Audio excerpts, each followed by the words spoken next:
Hadley, City of Plymouth. Here. Leslie Beek, City of South Bend. Chris Dressel, City of South Bend. Amy Hill, Transpo. Here. Phil Holder, Kosciuszko County. Tim Jackson, Elkhart County. Here. Chris Jamrose, City of Mishawaka. Here. Natasha Kaufman, Elkhart County. Sean Klein, St. Joe County. Here. Andrew Lund, City of Goshen. Marsha McSherry, Kosciuszko County. Sky Metters, St. Joe County. Steve Moriarty, Kosciuszko County. Jason Peters, Marshall County. Jeff Schaefer, City of Elkhart. Lisa Schrader, NDOT LaPorte. Derek Spears, City of Mishawaka. Justin Taylor, City of Warsaw. Alan Teo, South Bend International Airport. Brent Warren, City of Napanee. Here. And Matt Yarin, NDOT Fort Wayne. Here. All right, we have a quorum of members present. We'll only be voting in person today. All right, thank you. Hopefully everyone had a chance to read the minutes from the March 5th meeting. If there aren't any questions, comments, or corrections, we would just need a motion to approve. Motion to approve. Second. All those in favor? Aye. Any opposed? All right, March minutes are approved. We can move into the secretary's report. Yeah, in your packet, we have the March administrative modifications. Those modifications are minor corrections, additions of smaller projects that we call group projects, technical corrections, clarifications, essentially minor changes. So those are all in your packet. They look like this. You can also find them online for the general public consumption as well. This report is presented for informational purposes only and no action is required today. Thus ends the secretary's report. Thank you. Any old business? There is no old business. How about new business? There is a few items of new business. And I think Caitlin's going to come up and present those items. Good morning. Our first item today is resolution 11-25, which is the endorsement of the state fiscal year 26 to 30 transportation improvement program. So this is the document that we amend and modify every month. This is looking out through 2030, and it identifies over 35 local projects for a total funding of 112 million in federal funding. And today we're asking for your endorsement. However, our public comment period, because we wanted a little bit of overlap with NDOT's statewide transportation improvement program, is going to be concluding on the 4th. And so we'd ask for your endorsement of that, kind of pending no significant public comments received over the next couple of days. Additionally, we will be hosting an open house at the downtown South Bend Library in conjunction with NDOT. So we're hoping that few brave people will kind of brave some of the weather today and attend that. It's a good chance to kind of review the document as well as to ask questions of either MACOG staff or NDOT staff. And we should have some local district staff planning to attend at those meetings. And so that will be taking place at 3:30 today in South Bend. It's on the second floor of their community learning center in Buter Hall. And I think with that, if there are no questions, I would ask for your endorsement. Or actually, I want to pause for a second. I did remember one more thing. In your packet of information, there is kind of a summary of any changes that we've made since we released the document from draft. So far, we've received no public comment, but we have added in a few projects largely related to the discretionary grant projects that haven't had a chance yet to be obligated. And so we're just pulling those into this new transportation improvement program. But nothing super substantial has been made in between kind of when we released the draft tip out and now. With that, I would ask for your endorsement of the state fiscal year 26 to 30 transportation improvement program. And just a few quick points. Everyone at the same time, all them metropolitan planning organizations like MACOG And then the state, we all are on the same cycle, so we all do the Transportation Improvement Program and the STIP, the statewide Transportation Improvement Program. So we're all out for kind of public comment around the same time period. The state usually lags by a month or two. But for years, I've talked with them about co-hosting an open house so that they don't have to have an open house and we don't have to have an open house separate. We just have one together.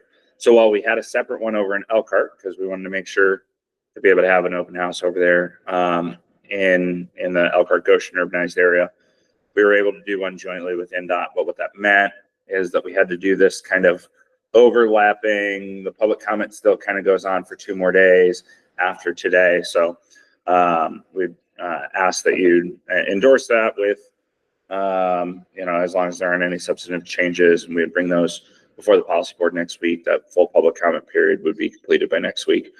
But also during business hours today at 3:30, right towards the end of your day, if you're needing to come to the, open house, some light refreshments or whatnot, right? Come say hi, and end your day with us. We would, it'd be a full circle day for you. Start your day with us, end your day with us, right? It'd be a really great opportunity. But we would appreciate if any of you do have that ability to come and attend. We always love to see your smiling faces for a second time today. So.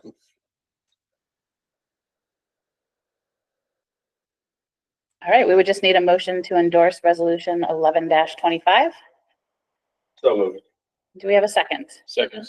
All those in favor? Aye. Any opposed? Motions and resolutions endorsed.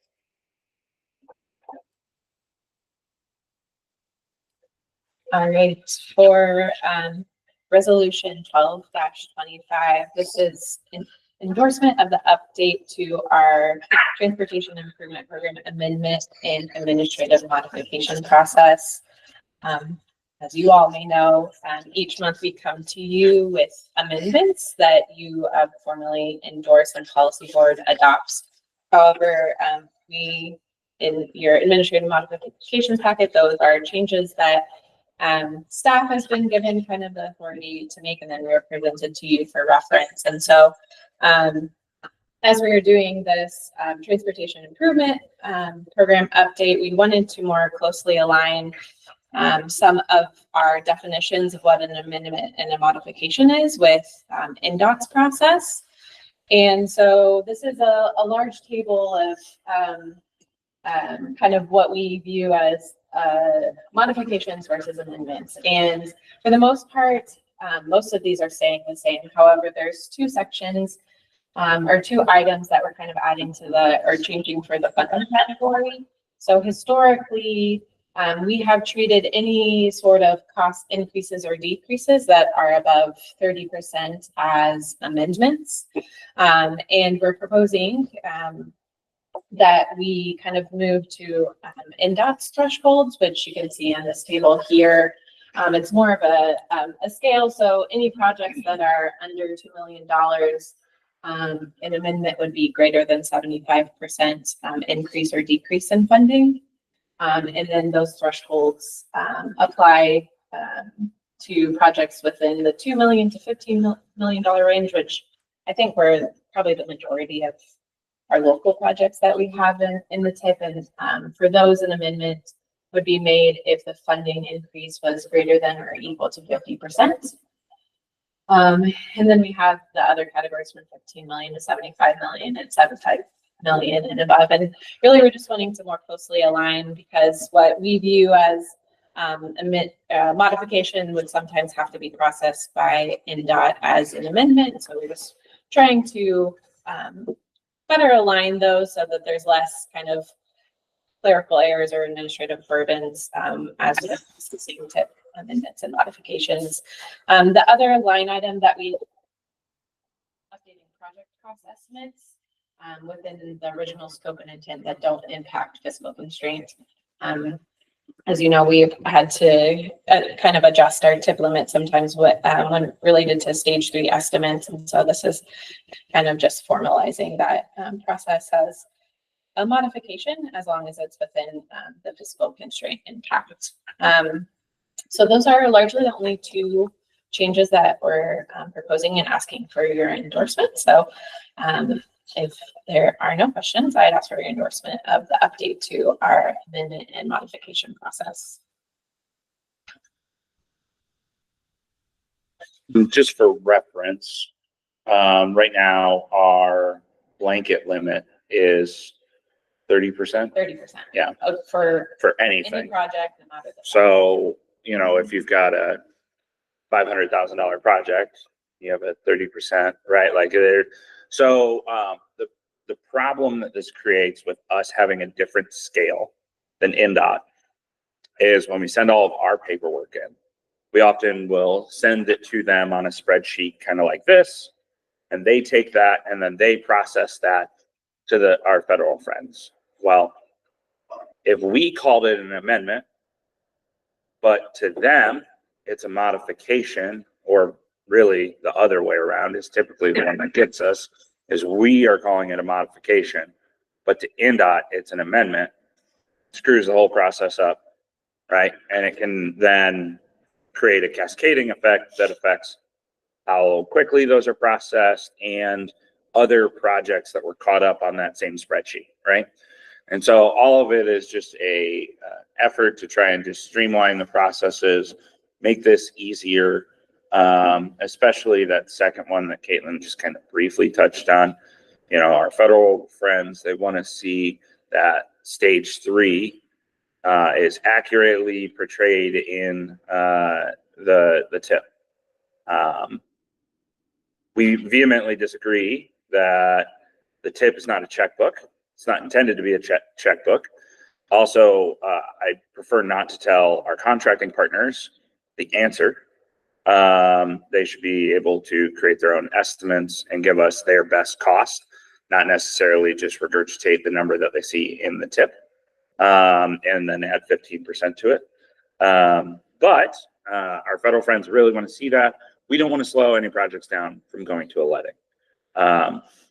And so we want to be able to make sure that we can comply with what our federal friends want to see, but also make sure that it's not going to take, 60 days to do that, right?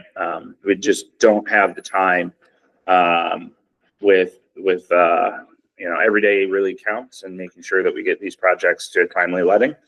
And so I believe that both of these measures will just help make sure that our processes are a little bit even more streamlined than they already are, and align with some of the elements that NDOT has so that we don't cross wires. And this will make it a little bit easier to keep everything straight on what's an amendment for us and what's modification for them. So that's kind of the emphasis for this. So. Any questions? If not, we would just need a motion to endorse. Motion to endorse resolution 12-25. Do we have a second? Second. All those in favor? Aye. Any opposed? Resolution 12-25 is endorsed. Thank you all. Welcome, Matt. Before we get the staff update, I do want to mention there was a confusion on our Google Meets calls. We do have some new people who were not here at roll call, just for a note. So Steve Moriarty, Natasha Kaufman, and Lisa Schrader and Melody Janos.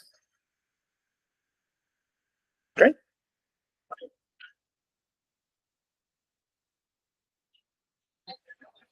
All right. We do have a series of staff updates, some different exciting developments that we want to share with you. And I think Aiden's going to kick us off with Go 574. Yep. So we're excited to announce the launch of Go 574, which is our regional mobility platform. It covers on a lot of goals from regional mobility plan, as well as some sustainability, active transportation initiatives. Really brings together a lot of different things. But it has two main purposes. Number one, it's a trip planner to help our residents in the region understand some of their different transportation options outside of all the normal ones that might be on a Google or Apple Maps. It brings together some of our nonprofit, more smaller rural on-demand transportation providers. It gives a more accurate picture to residents in the region of what their options are for getting around. So these are a couple screenshots of the trip planner. So it is both a website, go574.com, as well as a mobile app on both Apple and Android that kind of has all the features in there. So the trip planner is available to anybody. You don't need to sign up, don't need to make an account or anything. You can just put in your origin, your destination, and it shows you a lot of your different options. So here's an example of a trip in Elkhart County, and it shows kind of some of the more non-traditional transportation options like Council on Aging or our own nerve and trolley access service for some of those assisted rides. Or for example, in Kosciuszko County, we'll show cabs, which all of these resources, again, don't show up on your typical mapping things. It might be difficult for people to know where exactly those services are available. So this is available to anyone and just kind of helps residents understand their options for getting around. The second part of it is being able to log trips and kind of get rewarded for more sustainable transportation options, right? So if you bike, if you carpool, if you take a bus to work, or just for single trips, you can log those in your account. So this is the part that requires signing up for the service, but it's totally free to anyone. So for example, I take the bus to work most of the time, so I've logged some of those trips in. You can see some of the stats. It shows you kind of how many miles you did in the drive, how many gallons of gas you saved, kind of some of your environmental impact there. For example, this is if you biked from our office to this meeting and back, you could log that trip. And just kind of keeps your stats, shows you how many trips you've done, so the impact you've had. And then you get, for logging some of those trips, you start accumulating points, which you can then use on different sorts of rewards, so coupons to local businesses, things like that, or getting entered into drawings for gift cards. And then we can also use this for certain kind of time-limited challenges. So one of the ones we're kind of kicking this off with is going to be our Bike Month, which is starting in May with Bike to Work Week. And then segues into Justin talking about the Bike Month challenge. Bike Month is cool. Thanks. Yeah, so kind of as a way to kick off the Go 574 to create an actual event. And so the Bike to Work Month, Bike Month, seemed like a good fit for the software and for what we're trying to do to promote people to commute via bike or whatever. But in this case, particularly bikes. So yeah, there'll be announcements coming out about this. Aiden pointed out the rewards. We're kind of adding to that as well to have weekly rewards specifically for Bike to Work Week, and then for the total month time period as well. So to really, again, try and promote it and get people to look at alternative ways to get out, and then record that. So you'll hear a little bit more about this as we get closer to May. There are lots of ways, though, to get involved. You can share information about it, encourage folks to sign up. You could have teams and challenges kind of within your own organizations, right? You could have a City of Mishawaka, kind of competitive pool and see who can ride the most, or you could just help share that information, help promote it as we look to get this resource out there. We wanted to start off with kind of a promotion to get people excited, get people to sign up, get people to look at it. But it kind of goes without saying that the tool is an invaluable resource where, there are a lot of different service providers that are out there. And we work with many of them on our Regional Transit Advisory Committee. We work with them on that mobility plan. And just one of the things is it's really difficult for an individual to know all the different services that are out there that could potentially give you a trip, right? And so this resource allows for you or even a caregiver to be able to look up all the different types of services that there are, whether or not they go in the areas that you're trying to take those trips, and then it can try and link you up with those services. But in addition to that, you have the kind of mileage logger as well. It's a great platform to kind of be able to bring everything together: traditional public transit, our nonprofit service providers, our van pool program, as well as then just kind of incentivizations for things like Bike Month. So we think it's a pretty great platform. We'd ask that you go check it out. and go 574. Any of you guys or your communities are up for a challenge with like MACOG? Let me know. Who's next? All right. Next up, Caitlin. Right. We are kind of nearing the end of our Move Safe Michiana updates. The past couple months, we've been in a little bit of a hold because we were waiting for the new Safe Streets and Roads for All notice of funding to become live. And, you know, with the administration change, there's been some slight changes in maybe those discretionary grant programs. And so this Monday, the SS4A notice of funding is out into the world, and they will be accepting applications for that until the end of June. I believe June 26th is the date for that. And so with that, we kind of have a draft plan in place. We're going to spend the next month or so reviewing this notice of funding and making sure that our actual action plan aligns with some of the requirements that are needed. We plan to have that plan out for public comment then largely through the month of May, and we'll be presenting that to TTAC and Policy Board in June for endorsement and adoption. And what this will do will open up all of the communities that are within our region to be eligible for that implementation funding through this SS4A program. You're also eligible for things like demonstration projects and the like. And so I guess this is a call to you all to see if there's any strong applications that you would be considering. And I encourage you to kind of reach out to MACOG staff as you're thinking about this, but it's really a good opportunity to seek some kind of outside funding for valuable safety improvements in our region. And so I guess the update is stay tuned. There's going to be a final plan out, but also we'd like to have, I think, those conversations over the next couple months to see what communities are thinking in terms of applications, and if we can kind of help shepherd some strong applications for this round. I think generally we have pretty close to a final plan. We're just wanting to massage some portions of it. It would probably be out for public comment towards the end of the month, beginning of next. It would be out for a 30-day public comment period. We'd be coming back to you in June for its approval.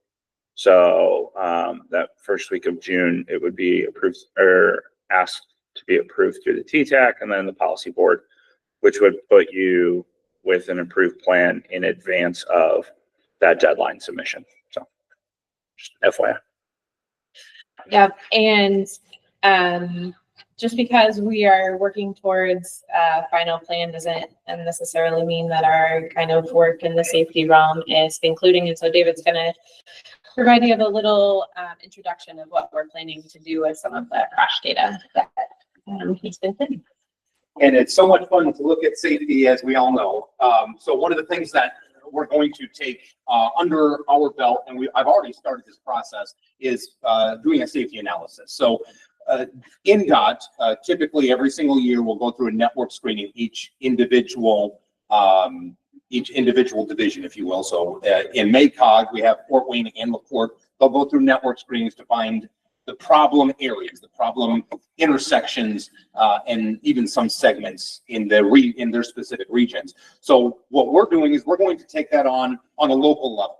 So as NDOT uses their NDOT roadways, we're looking specifically at local and county roadways to find where the problems are in our road network, and try to figure out, okay, well, are there better ways to make them safer? So what I've done already is I've taken our fatal and serious crash injury data for 2019 through 2024. I've taken that and I've started to process it for the entire region to find out where trouble spots are and what type of crashes, whether it be primary causes, manner of collision, and those type of things. What are we seeing? What's the issue with driving on roadways? So over the next month or so, I'm going to be taking all this data in and refining it. And hopefully within the next few months, we're looking at bringing you all into the fold. And we want to know, what problem areas do you know of specifically? We could tell you by looking at the data where the issues are, but if there's a trouble spot that you specifically know of that may not be on our list or in the top 10 list of what we have, we'd like to hear about it. So you can reach out to any of the MACOG staff, myself in general, with some of those locations over the next few months. And then the hope is every single year we'll be pulling not only the new crash data, but new locations to do road safety audits in. And so whether it be a community, whether it be a county initiative, we're going to attempt to figure out where the problems are and how can we correct them. So if it's something that, oh, maybe we can lower speeds or put up new signage for county roads or within city and town limits, or is it something that we need to consider reducing lanes and doing road diets or maybe putting roundabouts in? We want to have those conversations because we all want to be safe on the roads, hands down. So we're going to work over the next 6 months to try to tweak some of these things, but this is an ongoing process. And if, as I said, if you have problem areas that you know of, please reach out to me. Otherwise, this is going to be fun. This is going to be a fun way to decipher how we can make our roadway safer, not just for automobile, but for all types of transportation, all modes, whether it be bicyclists, pedestrians, horse and buggies, even e-scooters, which we know are can be problematic around universities and urban centers too. So if there's anything I can answer for you right now, I'd be happy to, but otherwise look for more information on safety. Thanks, David.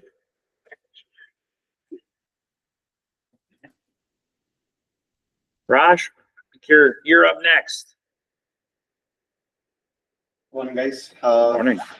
Here to update about the transportation data dashboards, bike and pedestrian counts and story maps. So as you all know, last year at the same time, we published a dashboard which has the bike and pedestrian counts of total visitors, total pedestrians, and total cyclists at particular locations, collected through the eco-visio counters. So there are two eco-visio counters. One is permanent and the second one is mobile. The main dashboard represents just the permanent counts. And we decided to keep the data annually. So the last year, it was 2023, and currently the data dashboard has been updated with the 2024 data. And as you go over here, the historical data, the secondary dashboard, and now it has the data from 2020 to 2024. This primary dashboard has all the information about just the permanent counts, whereas the historical data dashboard has information about both the permanent counters and mobile counters with the historical data from 2020 years till 2024. So you can go ahead and check out this, and if you want to download the data, it's pretty easy to download it. And the last one is we also have the story map for the same permanent and mobile counters, which has in-depth analysis till the hourly basis. So yeah. Thank you. Great. So there's a whole host of data sets, particularly here, the update to the bike ped and safety data. But if you haven't checked it out, there's a pretty large repository of data that we collect or publish that's available on our MAPS website. Go and take a look. There's a lot of useful information. There's good census information and profiles on every community. There's a whole host of information that we collect, whether it be traffic counts or bike ped counts, etc. Lots of useful information to help you in making decisions and or generating projects or getting information that you might need for your projects. So go take a look. Lots of updated information there. Thanks, Raj.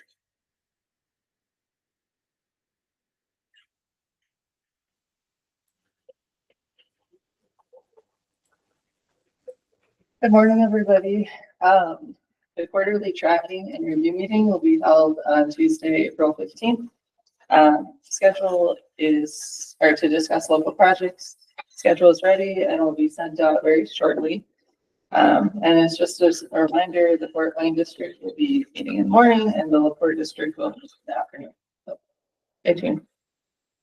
All right, good morning. Time is short to sign up for our Partners for Clean Air Luncheon. It'll be just exactly 2 weeks from this morning, 10:30 to 1 over at the Matterhorn Conference Center in Elkhart. And we're really excited about this year's luncheon. Brent's going to be one of our speakers, and as part of the light duty electric vehicle roundtable, we also have the City of South Bend talking about their environmental monitoring network that they just established. Of course, we'll have Sean Seals with IDEM. And then we're also excited to have Enterprise talking about the van pool program.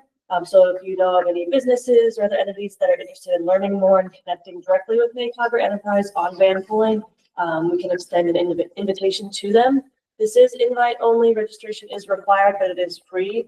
So contact us or have someone reach out to us if they're interested in attending, and we'll get them signed up.